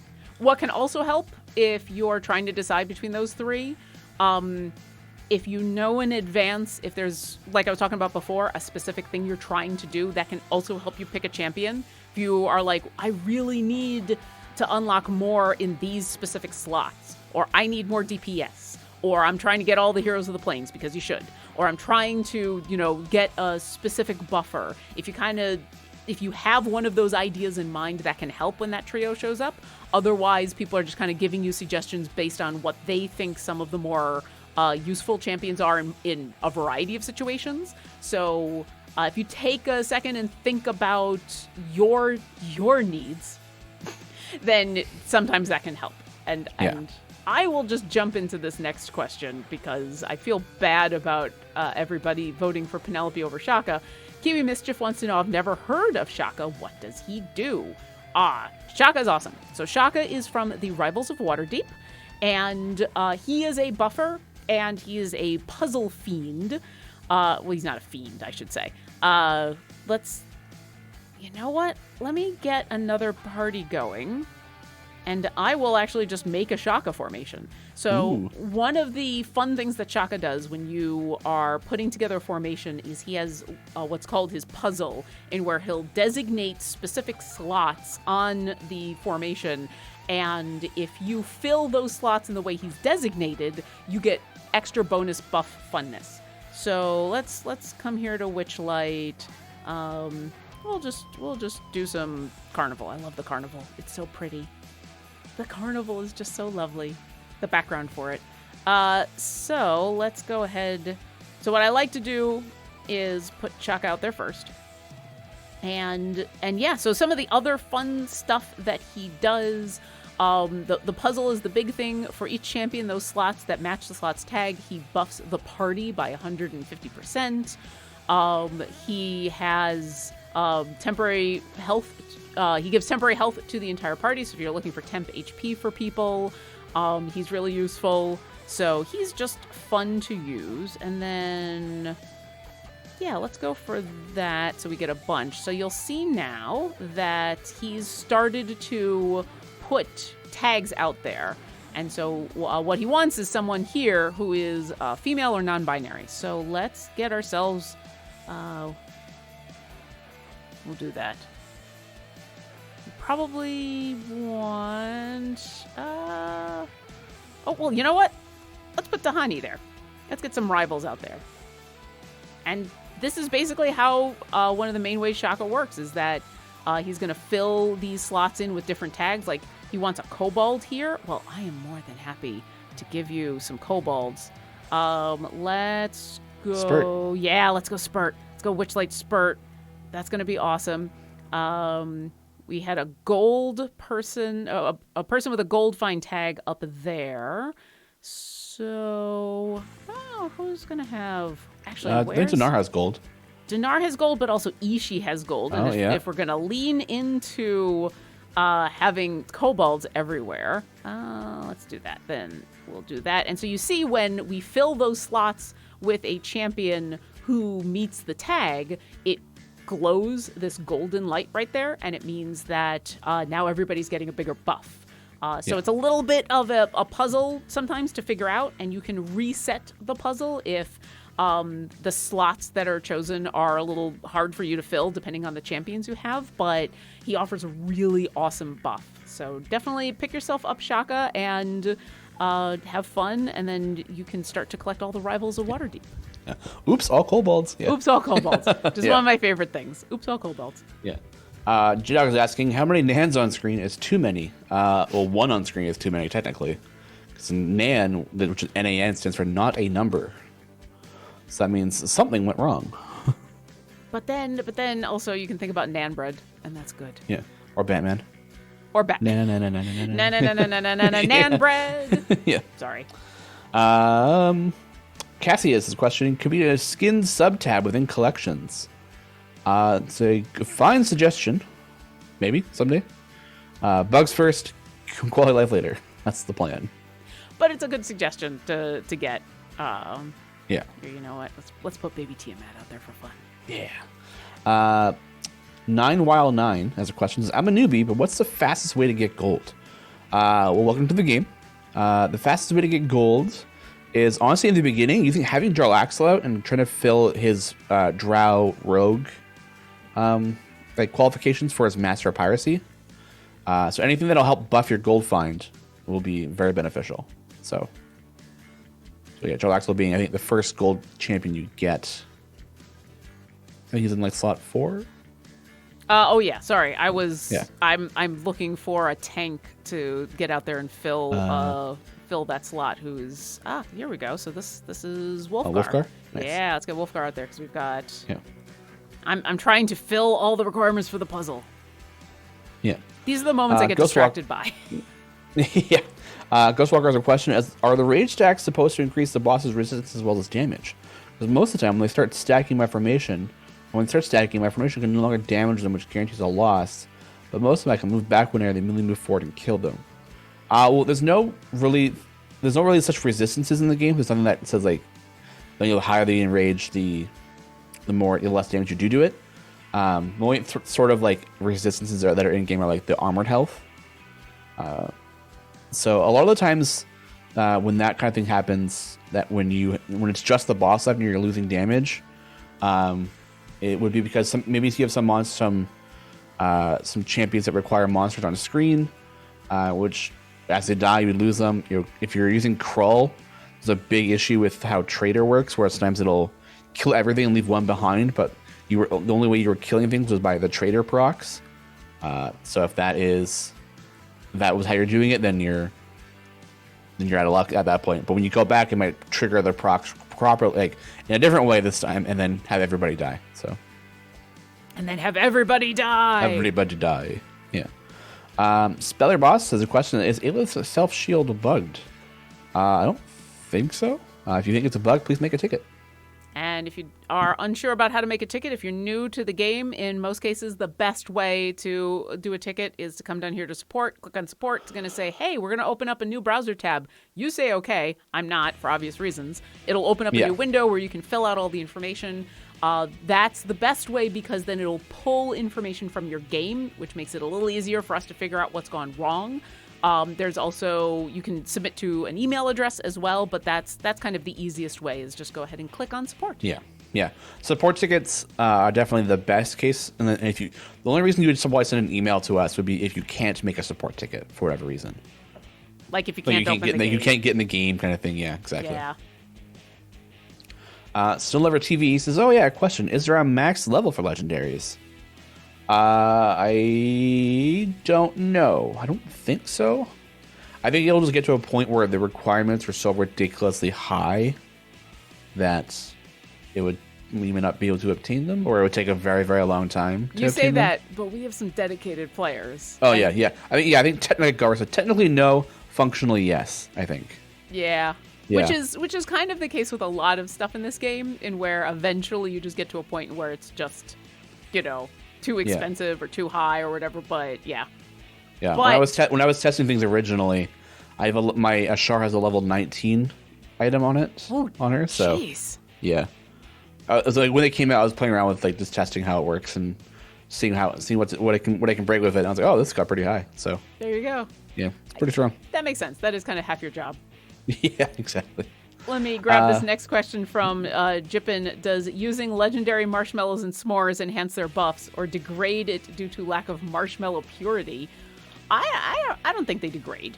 I would say that if you use legendary marshmallows, it definitely enhances your buffs. I mean, it's like when they add gold leafing onto food, that edible gold leaf that you can get that just makes everything pretty and kind of tastes like sugar. I think that's what it is. I think these are just golden marshmallows of joy. The gold leaf, they can charge you $200 extra. Yeah. What is that gold? So the edible gold leafing actually does have gold in it, but what else is it made out of? Is it sugar? I have no idea. I know it's not like 100% gold because obviously no, but there's what is it? It's not fondant. Because it's way more malleable than that. I love how now this has become the question. What is edible gold leaf? Edible gold leaf is a gold product that can be used to decorate food. Gold is considered biologically inert, meaning it passes through the digestive tract without being absorbed. Is it really just gold? I think so. Wow, I totally thought it was gold mixed with something else. Yeah, I think it's just actual gold.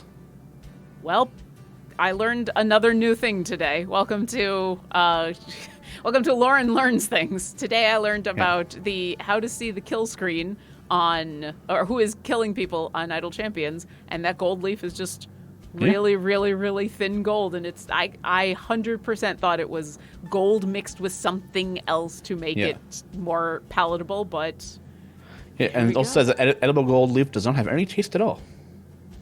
But it's usually done on sweets, so you'll get the sugar and stuff. Oh, and here we go. Our Green Paradox. Loose leaf edible gold sheets, 24 karat certified by Earth Kosher. Gold is kosher. What? 24 karat metal leaf.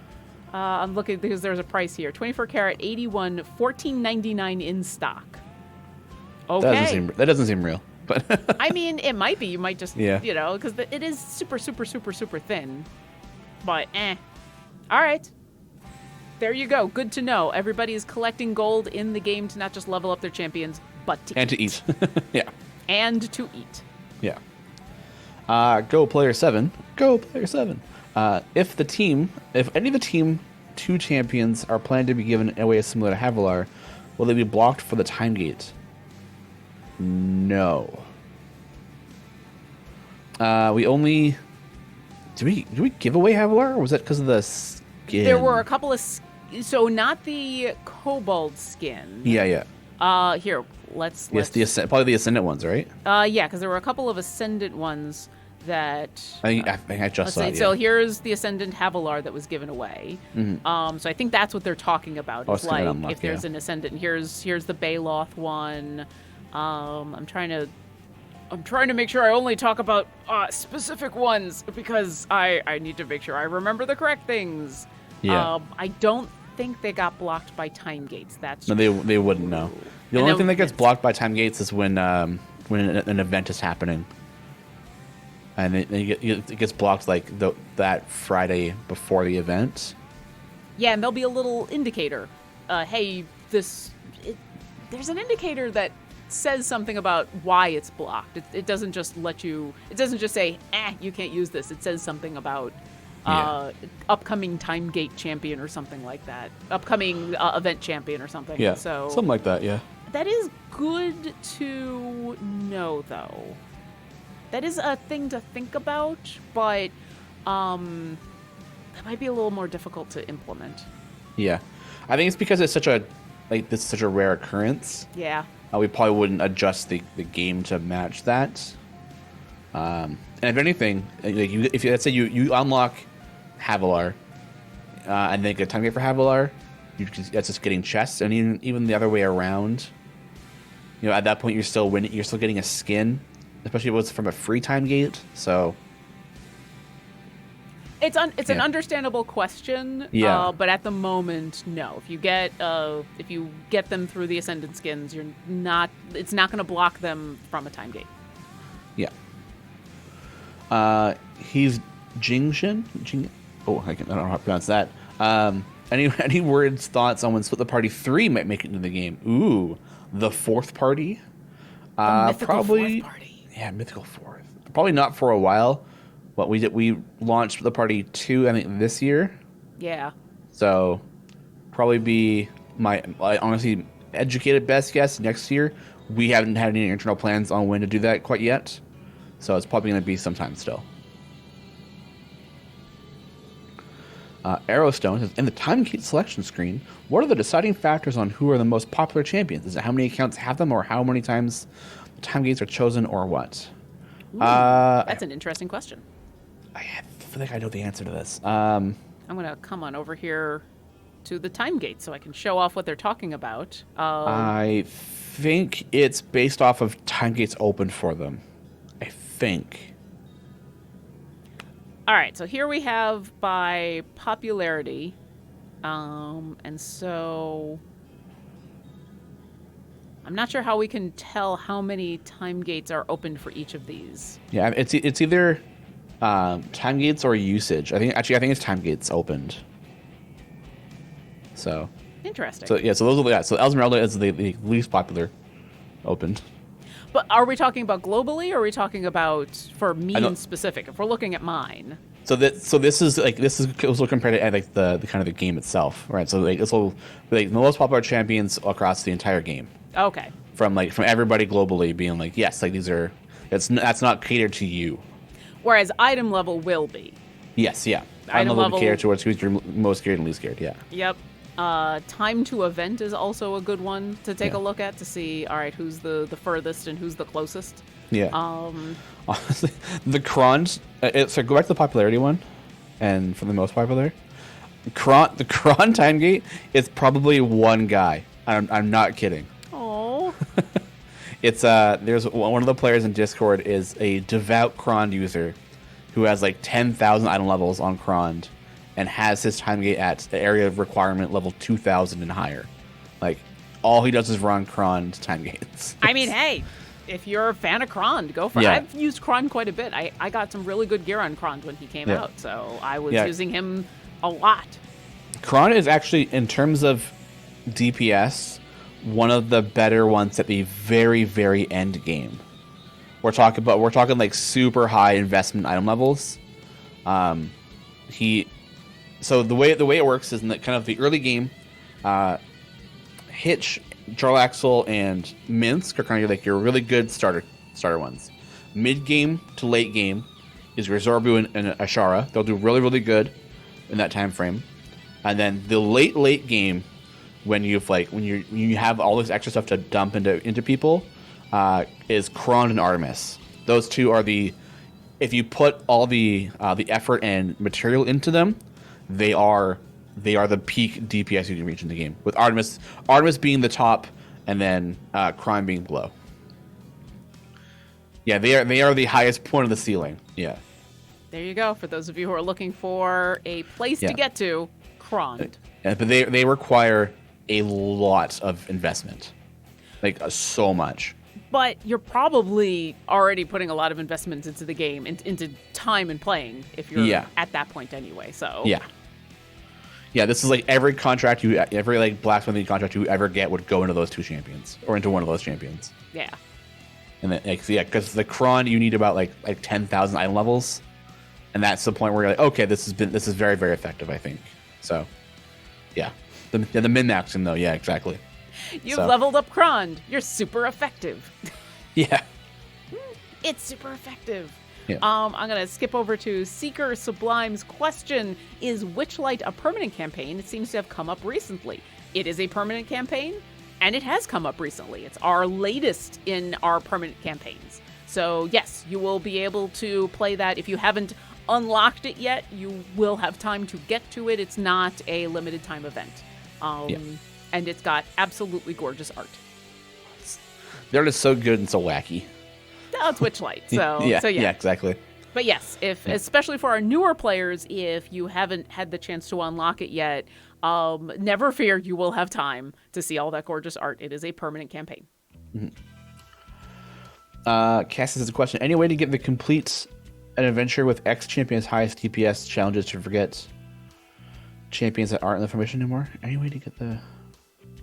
I mean, if they were in the formation already when you started it and they did a bunch of DPS and then removed them, their number was still there and recorded, so you'll just need to have someone else do higher damage than that. So yeah, it wouldn't remove them from that.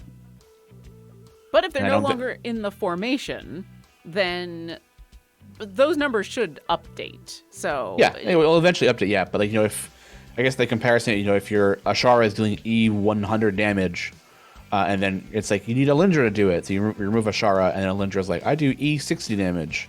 It's going to be a very, very, it's never going to happen. Actually, it's not going to be a long time. It just won't happen. Yeah. The difference there is too huge. So. Also, we have reached the point where we're starting to slow down our role here in Witchlight, and the DPS is starting to stack for Birdsong. So there it goes. Yeah. So what was it? Shift LLL? Is that what it was? Control LLL. Control LLL. So my guess is we're going to start seeing a lot more Birdsong on this list. It kind of depends what the ult has gone off recently, because some of them end up buffing so many people that you can see Baloth and Beetle are still up there. But yeah, it's definitely... Birdsong is starting to be our main DPS by far. Yeah. Q Mister wants to know if you recommend Birdsong. I do. I think they're fantastic. Yeah. They're probably not the strongest DPS in the game, because they do offer some support. And I love using them with the Heroes of the Plains formation for a bunch of different reasons. One, they're in a slot that isn't taking away from the rest of the Heroes of the Plains. But two, because they get buffed, and they buff a lot depending on their alignment, and several of the Heroes of the Plains also buff based on alignment, that lines up really nicely. So if you're paying attention to, they're lawful neutral, you can kind of line up everything really well, and the speed at which they attack is incredibly useful. Also,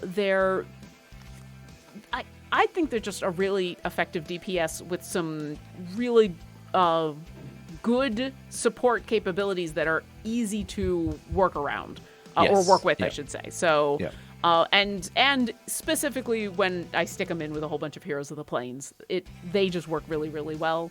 There's other if I was using different formations, if I wasn't like, I must have all of my friends in my formation, there's probably some other DPS that would be slightly stronger. But I think in general, Birdsong is solid as both a DPS and as a support. I definitely agree with that. Birdsong is definitely, I think, up there in the kind of the mid-tier DPSs, but doesn't. It's the floor to ceiling between the mid-tier and the high tier is quite large. But I think Birdsong does really good in her slot and what she does. So, and the fact that she attacks so frequently can be. You can definitely build a formation around her that makes her super effective. Is the Heroes of the Plains formation the best? Probably not. But once again, I play this game for funsies, and I'm not necessarily, unless it's like a Trials of Mount Tiamat formation and where I really am trying to build something super optimal because I'm working with a team. In the most cases, I'm just building semi-optimal for fun.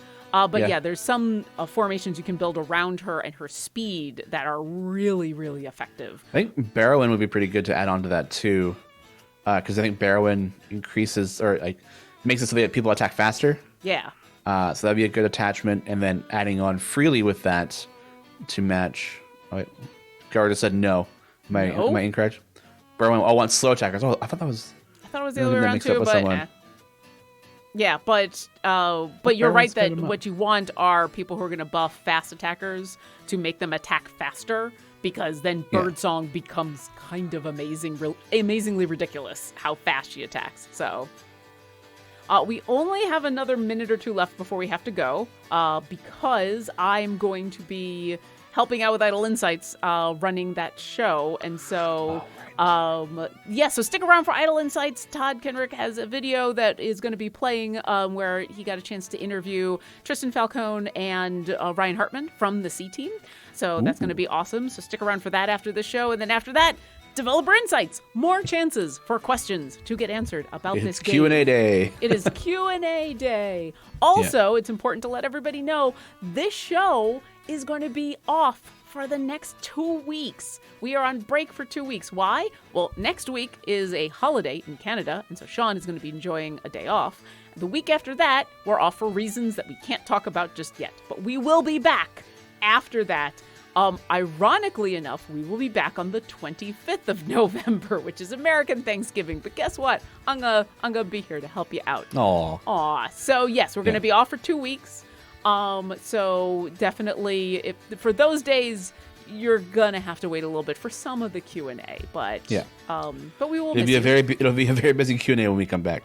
Absolutely, 100%. Yeah. And was there anything else we wanted to talk about real quick? Really quick, Q Mischief was asking if Birdsong is an evergreen. Birdsong is a year 1 champion. Yep. So time gates. Yeah. All the time gates. Yep. Oh, TTRP gifts. I can't tell you what reasons yet. They're good reasons, though. They're happy reasons. The fun reasons. They are super fun reasons and good reasons. They haven't been announced yet. Yep. So for reasons. Anyway, if you have other questions that you would like to get answered, come by our Discord, discord.gg/idlechampions, and join us there, where there's always community members and people who are happy to try to help you and answer all of your questions. And I think that's about it. Sean, thank you for joining me on this awesome. Always. It's amazing to have you and your extensive knowledge. Thank you to Martin and Mars for helping us out with the chat and helping produce and grabbing questions and doing polls and everything else that makes this whole fun thing work. Thank you, chat, for asking all sorts of fun questions and confirming that Orkira is awesome. And we will see you next encounter. Bye. Bye. See you guys tomorrow for pancakes.